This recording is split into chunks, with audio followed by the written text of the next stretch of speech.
Governments are constantly formulating policies under conditions of uncertainty about how the future might evolve and affect policy performance. Under such uncertainty, designing some policies as experiments offers a promising tool for governments to test new and alternative policy designs and learn from them before launching them fully. While this is well acknowledged in theory, there are several challenges in realizing the potential of a policy experiment to do so in practice. A pilot can be considered as an advanced form of policy experimentation to assess not only whether new policy designs will work, but more importantly, how they will work.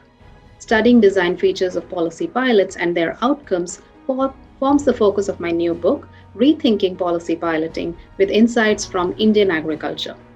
A widely studied outcome of a pilot and an indicator of its success is in terms of whether the pilot has expanded geographically and reached more beneficiaries without probing into the range of types and forms of pilots that could survive in between of these extremes and still contribute to improved policy designs.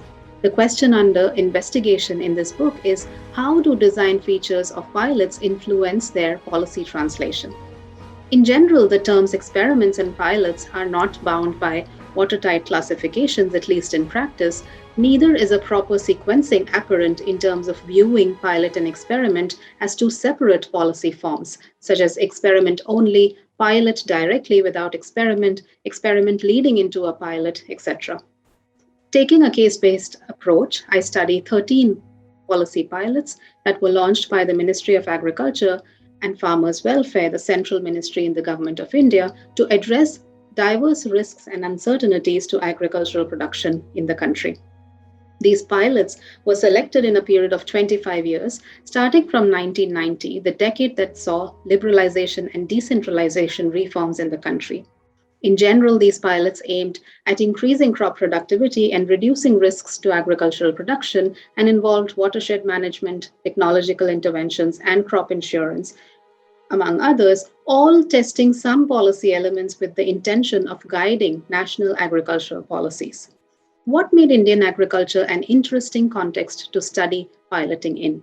Nearly two-thirds of India's agricultural land is rain-fed, and the productivity from rain-fed areas is further affected by declining soil productivity, fragmentation of agricultural land holdings, and climate change, among other challenges. With small and marginal farmers making a sizable fraction of the total cultivators in India, the role of the government in supporting them is substantial. While there are variations in priority areas of state governments for agricultural development in their respective states, agriculture being a state subject in India, nationwide programs including pilots are needed to give a boost to common issues afflicting the vast expanse of the country. The data in this book is drawn from consultations and interviews with national and state governmental officials, researchers, and international donor agencies who were involved in the design, implementation, or evaluation of these pilots, and also from the analysis of relevant policy documents.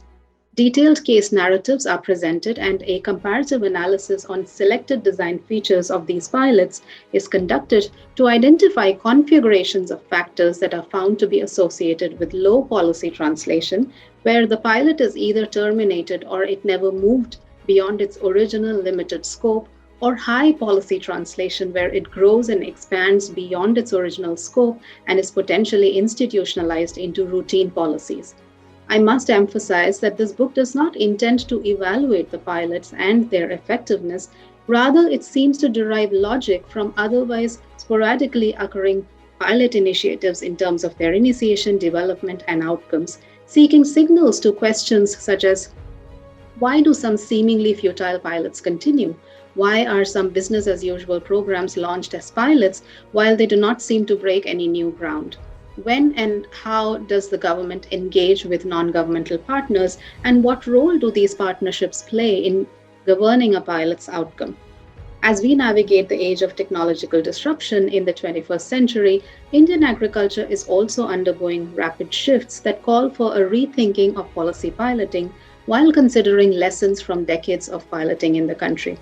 This book also questions whether researchers need to recalibrate our enthusiasm around pilots being a tool for risk-taking and radical policy changes, while their key contribution to ongoing policies might just be making marginal adjustments to them.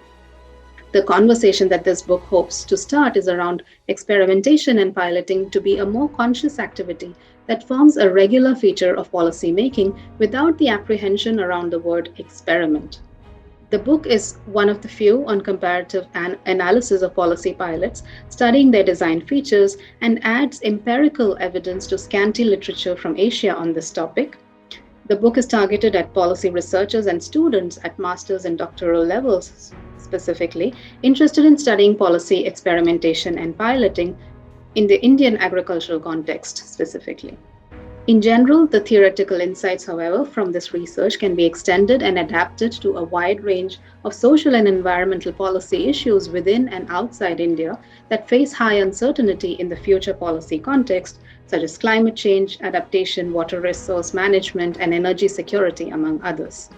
In closing, I would like to add a line of appreciation for the editorial team of Cambridge University Press India for an excellent experience, not only in terms of their efficiency with the editing process for the book, but also the intellectual freedom offered to authors. Thank you.